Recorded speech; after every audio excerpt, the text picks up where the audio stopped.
we will discuss the transarterial approach. This is a relatively simple technique and does not rely on a nerve stimulator. Instead, the placement of the needle within the neurovascular sheath is identified by relying on the axillary artery. The axillary artery is palpated and stabilized using a two-finger palpation technique. As the needle is advanced toward the pulse of the axillary artery, bright red arterial blood is aspirated. A thin, long-beveled needle, typically a 1.5-inch 25-gauge needle, is used to minimize the risk of an axillary hematoma.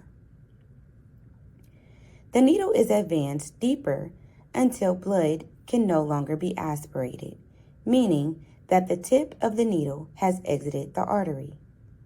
At that point, inject half of the volume of the local anesthetic behind the posterior wall. This should block the radial nerve. Then, slowly withdraw the needle while aspirating. As the needle enters the axillary artery, bright red blood will again be aspirated. Continue to withdraw the needle until blood can no longer be aspirated.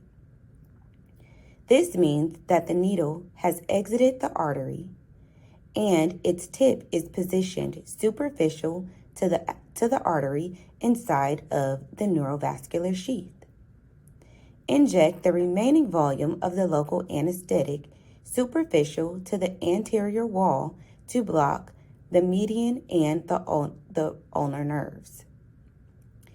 A transarterial injection is made as high up in the axillary as possible, and the needle should transverse the artery at an oblique angle. This reduces the risk of making the injection behind the artery intramuscularly and improves the spread of the local anesthetic to the plexus cords to block the musculocutaneous nerve.